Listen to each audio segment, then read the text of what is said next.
relatório, né, de setembro, né? O mês de setembro foi bem ruim para a gente. E a gente teve uma recuperaçãozinha em algumas ações, né, como o açaí, por exemplo. A BBSS recuperou um pouquinho e a BR Foods continua em tendência de alta, né? Ela entrou em tendência de alta no médio prazo também. Então foi o melhor desempenho que a gente teve, foi a BR Foods com 14,66. Até achei bem além do que estava esperando, né? A Semin também foi bem, ela subiu bem esse mês de setembro, né? Ah, o resto vem se mantendo ali na briga, né? Muita ação aqui com lucro realizado. Uma coisa que eu não gostei foi o setor de construção civil, né? Estava mostrando que ia ganhar ímpeto, mas aí não entendi ainda o que aconteceu. O pessoal começou a bater nas ações do setor de construção civil, né? Parece que o fato de estar cortando juros a 0,5% não está Tinha animando muito o subido, setor de construção. Quer comentar alguma tinha coisa? subido, tinha subido bastante, tá? Sim, eles vinham se recuperando e esse mês eles bateram bastante no setor de construção. Então, assim, ainda tem aí um chão pela frente. Os juros vão continuar cortando na taxa de 0,5%, né, conforme o Banco Central relatou, né? Então, aqui no nosso relatório, a gente ainda segue, né, esperando a China começar as ajudas financeiras do setor imobiliário, ainda não começou.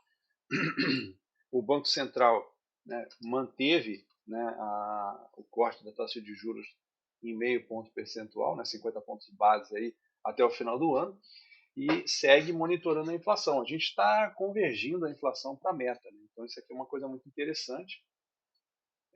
Se a gente continuar nessa tocada aí, provavelmente nós vamos chegar para o ano que vem já voltando para um dígito na taxa de juros. Isso é muito bom. O problema é que os Estados Unidos eles tinham sinalizado que eles iam parar a subida de taxa de juros, só que eles estão dizendo, né, que está ficando difícil para eles manterem isso. Eles podem subir ainda mais 0,25 lá na próxima reunião, ou até mesmo antes de dezembro, né, que era uma coisa que não estava sendo monitorada, mas agora passou a ser monitorada. E aí segue os dados de inflação americana, a inflação continua, né, tentando ali, né, não convergir, eles não estão conseguindo fazer a inflação cair ainda, apesar dela ter parado de subir, ela continua alta. Então, os juros americanos provavelmente vão chegar a 5 pontos, né, 5% na próxima reunião. Eles devem fazer esse aumento a mais aí. Tá? E o pior dessa história é que a economia americana continua forte. Né? Então, mesmo subindo a taxa de juros, continua gerando emprego e continua com os salários ainda subindo, né? Se bem que diminuiu o ímpeto da subida dos salários. Então, isso é uma coisa que também pode ajudar, né, a convergir a inflação para a meta nos Estados Unidos, mas aí é provável que isso só aconteça lá em 2025, do jeito que está indo aí. Tá? Então, esse é o cenário que a gente tem. Né? Agora, uma coisa que ficou ruim para nós é que, apesar da gente estar cortando juros, a nossa bolsa começou a entrar em sintonia com a bolsa americana, que era uma coisa que não estava acontecendo. Então, quando caía lá, a gente subia. E quando subia lá, a gente caía. Agora nós alinhamos. Então, eles começaram a cair, a gente caiu junto. Tá? Então, ficou ruim para a gente esse alinhamento aí nesse momento, porque a bolsa americana está vindo fazer uma correção, né, importante, porque eles também tiveram um rally de alta lá. Né? E o nosso pior desempenho foi as lojas Renner, com menos 23,38, também ligado a setor de consumo, que deveria ter se animado com a sequência de corte de juros prometidas aí, mas ainda não aconteceu. Tá? Então o pessoal, né, bateu bastante aí na loja Renner esse mês. Tá? Deixa eu ver se tem mais algum detalhe aqui importante. O resto tem bastante coisa de lucro realizado. Né? O que chamou a atenção para a gente, né, é que a Vale ela se segurou, ela manteve aí na faixa de 65, 68, está se mantendo aí. Então, assim, enquanto a China não entrar mesmo com a ideia de melhorar o setor imobiliário lá, a Vale fica parada aí. Tá? Então estamos aguardando. Tá? E aí o que aconteceu? No mês, nós caímos menos 3,21, recebemos de dividendo 0,62, então o clube ficou com menos 2,59. Como o Ibovespa ficou ali meio no 0 a 0, ali 0,71% no mês de setembro, a gente ficou para trás do Ibovespa menos 3,3%. Foi o primeiro mês que aconteceu isso, tá? No ano. Né? Então, no cômputo geral aqui, a gente segue, né, com o clube em 2023 ainda positivo, mas a gente reduziu bastante aquela subida que a gente tinha. Né? A gente chegou a ultrapassar 17% e reduzimos bastante ainda. E o clube em 12 meses a gente voltou para 0 a 0. Tá? Então a gente está com alta de 0,82% em 12 meses. E desde o início a gente segue positivo em 16,52%, a gente está reduzindo essas margens, né, em função da parada, né, do mercado. Tá? E em relação ao Ibovespa em 12 meses a gente está positivo 4,04% em cima do Ibovespa. Tá? Que, né, vamos sinalizar que isso é uma coisa boa. O percentual podia ser maior, mas segue acima do Ibovespa, isso é bom. Tá? Em relação ao IPCA, em 12 meses, a gente está mantendo positivo ali 6,33% acima do IPCA. E o S&P, como ele acelerou, né, aquela alta que ele estava tendo, ele deu uma acelerada e agora está corrigindo, então isso não pegou o mês de setembro ainda. E aí a gente tem aí fomos ultrapassados pelo S&P, eles aumentaram um pouquinho a vantagem de menos 3,94 abaixo do S&P. Tá? Então, assim, eu acredito que na questão de manutenção de taxa de juros no mercado americano, né, é o que está mais pegando para a gente, é isso. A gente não teve nenhum ajuste de posição e nenhuma nova entrada no mês de setembro. Tá? Então, era isso, né, que eu tinha para relatar em relação ao nosso relatório. Segue aí o jogo. Tá? Eu vou mandar a planilha da Fórmula Mágica, a gente fez uma atualização, entrou, né, para o próximo mês aí de outubro papéis, né, para a gente analisar. Deixa eu ver como é que ficou aqui. A gente colocou na lista aí para a gente analisar. Aurin, deixa eu colocar aqui o modelo 6 fractais. Está segurando em cima da 7.2 aqui. É uma coisa interessante para voltar lá para 305. Então a gente tem um upside aqui potencial de aproximadamente 11%. Tá? Então tá tranquilo porque está alinhado, né, os fractais médios, e quem está bagunçando aqui são os fractais pequenos e tem um beijo da vida aqui para chegar no 305. Né? Deixa eu ver como é que está o 610, ele deve estar um pouquinho mais acima ali. Deixa eu ver se tem 610. Ah, tá aqui, ó. Então, se ele fizer um beijo da vida de 144 para 610, que está aqui em cima, né? A priori o primeiro teste seria aqui, com esse 11,5% de alta. Mas como é o 144 já alinhado, esse potencial, né, rompendo aqui, é lógico que é difícil a gente pegar isso de uma vez só, mas ele vai rompendo as resistências. A gente teria, além dos 15, do 11,51, a gente poderia ainda ter mais um upside de 16,5 nessa Auren aqui, tá? Então tá no radar, a gente já está posicionado para ver se a gente pega essa alta aí. Vamos ver. A outra que está também no radar é a Cielo. Essa aqui, apesar de ser uma empresa boa, ela está bem complicada, né? Está descontadaça, mas tem uma coisa interessante aqui, ó. O alinhamento do 144 junto com o 72 aqui em cima, tendo o 305 aqui embaixo, já sinalizando uma segurada, né, porque ele fez uma volta para cima do 17, ele tem um upside potencial aqui só para testar de primeira aqui de 23%. Tá? A gente vai tentar capturar esse movimento aqui e vamos ver como que ele vai se comportar. Tá? E se voltar aqui, né, para segurar no 305, a gente teria ali um downside aqui de 10% para tentar pegar um movimento de 40%. Tá? Então, assim, eu acho que o risco-retorno está legal.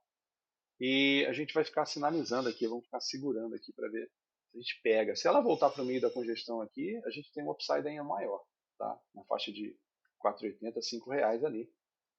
O upside aqui teria interessante, tá? Então era isso. Você quer ver alguma ação específica aí, Rogério? É, vê, tem um monte, mas vê a Marfrig e a Minerva. Eu vou começar com a Minerva porque ela estava com aquele preço lá louco, né? Deixa eu ver como é que ficou aqui.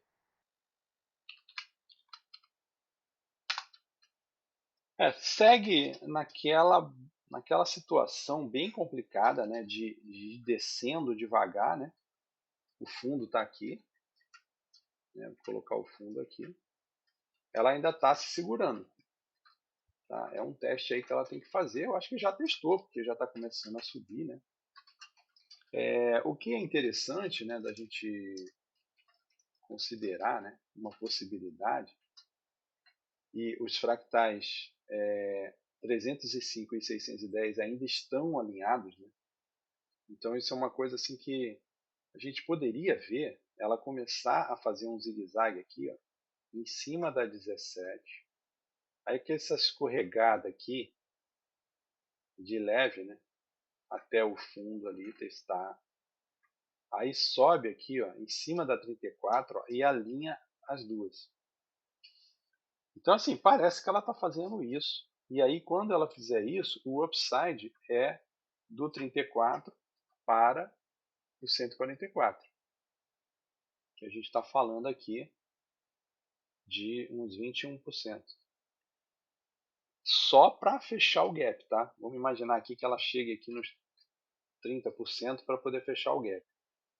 Que não é uma coisa assim muito absurda de acontecer. É lógico que ela teria que passar essa barreira aqui, né, de 964.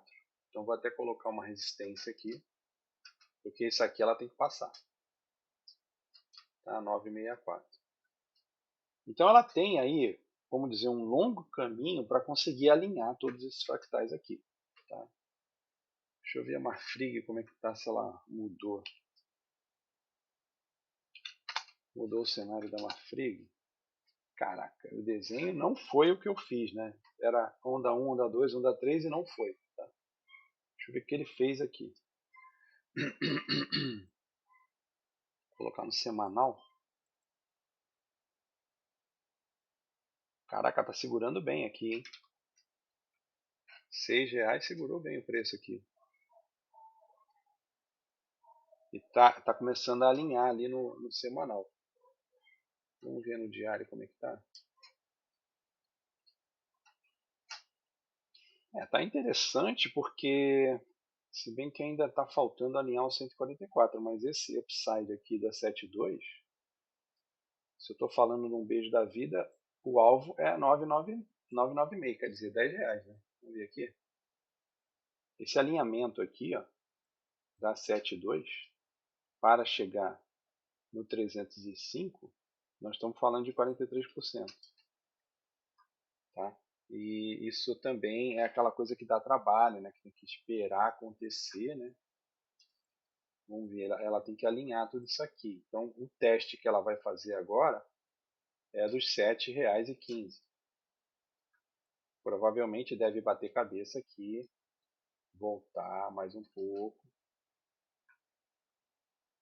chegar ali perto da 7,2, começar, ó, a 7,2 continua a sua curvatura para baixo, né? Vamos ver. Não está muito bom esse cenário. Porque aqui ela teria que vencer essa resistência. Tá? Deixa eu dar o último clique aqui. Ó. vamos supor que ela faça isso, né? Até 7,90, volta para testar o 144, mas o 144 não está alinhado com o 72, ele está por cima, né? Ele tinha que estar por baixo.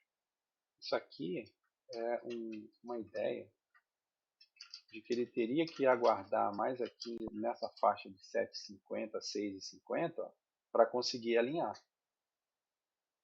Tá? Então, assim, a Marfrig também mostrando que o cenário de recuperação ainda está difícil. Tá? Beleza? Tem mais alguma? Beleza. Eu tô acompanhando a cota lá do FreeCube. Sim. Você E, entrou lá? não, eu fiz o cadastro lá na BTG, né? Mas Sim. eu não apliquei, eu só estou acompanhando a cota lá. Tá. Hoje eu tive uma reunião com o Bo e Eu não achei muito boa, não, assim, o rendimento deles. Assim, porque ele ele está pegou uma estável. alta aí, pegou uma alta boa aí, e o rendimento dele foi bem, assim, bem. Então, o que está acontecendo, né? Na reunião de hoje, o Bo falou isso, tá? Deixa eu ver se eu coloco o SPX aqui. Ah, não. Eu acho que é Mas eu não SPY. apliquei nada, né? Eu só acompanho, todo dia não, às vezes, todo dia eu abro e anoto a cota, né? Porque a Sim. cota acho que começou com um, né? Um redondo, Ele né? sempre começa com um.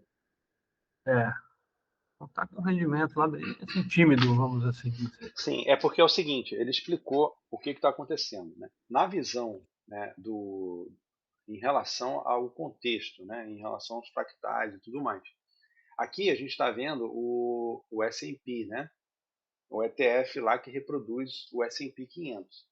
Então, como ele está vendo, né, esse cenário aqui, porque está bem bagunçado, e ele está vendo que o que tá gerando, né, emprego nos Estados Unidos é uma quantidade grande de postos de trabalho agora para a virada do ano, é provável que o Banco Central americano aumente novamente a taxa de juros. Eles podem chegar até aumentar mais 0,25 na próxima reunião e depois mais 0,25 se a inflação não mostrar sinal de arrefecimento. Então, o que acontece? Nessa perspectiva, ele está vendo o S&P mais para baixo, vindo testar aqui. Ó, tá? Então, ele sinalizou lá na reunião, ele fez um desenho lá interessante, né, de alinhamento para baixo. Né? Só que eu não posso negar que eu estou vendo dois fractais aqui grandes alinhados para cima. Eu não posso negar isso. Então, assim, a consolidação vai continuar, provavelmente até o ano que vem. Início ali, primeiro trimestre, coisa e tal, esse negócio vai continuar. E aí, eles estão alocando 50% do fundo em renda fixa.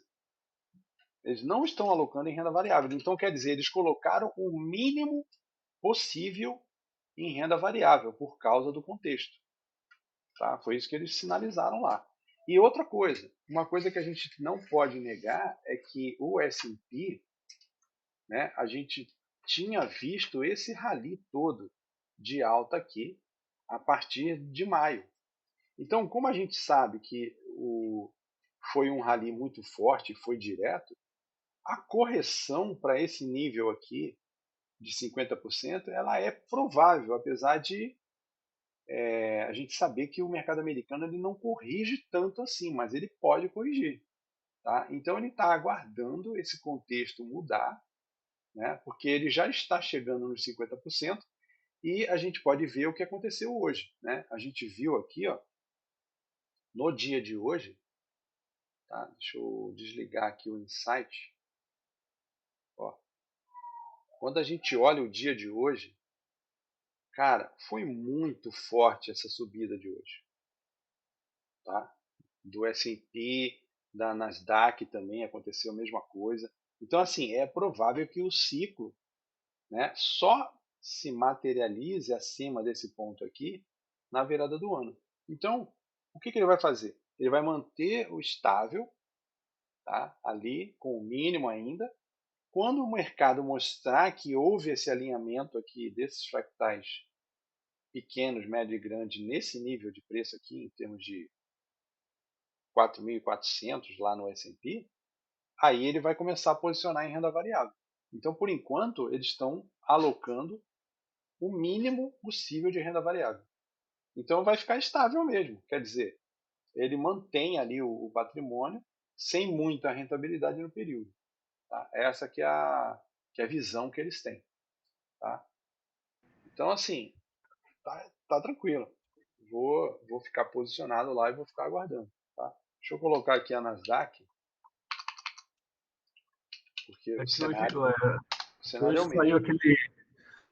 hoje saiu aquele payroll, né, dos Estados Unidos. Relatório de empregos. E saiu forte, né? Saiu quase o dobro do que estava previsto. Mas só que depois eles Eles estavam fizeram uma esperando. análise. Eles estavam esperando Ah, 170 mil novos empregos gerados, né? E veio 336 mil. Só que depois deixa eu colocar no intraday aqui, só para você ter uma ideia. Eu vou colocar o Ibovespa mesmo, só para você ter uma ideia de como que foi. Vou colocar no intraday aqui, gráfico de... Tirar esse... porque o Ibovespa eu já coloquei suporte e resistência, né? Vou colocar só o Price Action aqui, ó. Vou colocar gráfico de 60 minutos.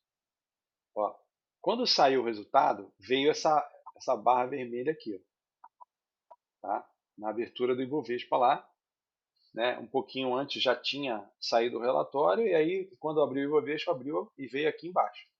Só que depois eles começaram a analisar, né, que foi às 11 horas da manhã, e viram que aquela quantidade a mais de empregos, né, que veio era de empregos que não tinham muito salário.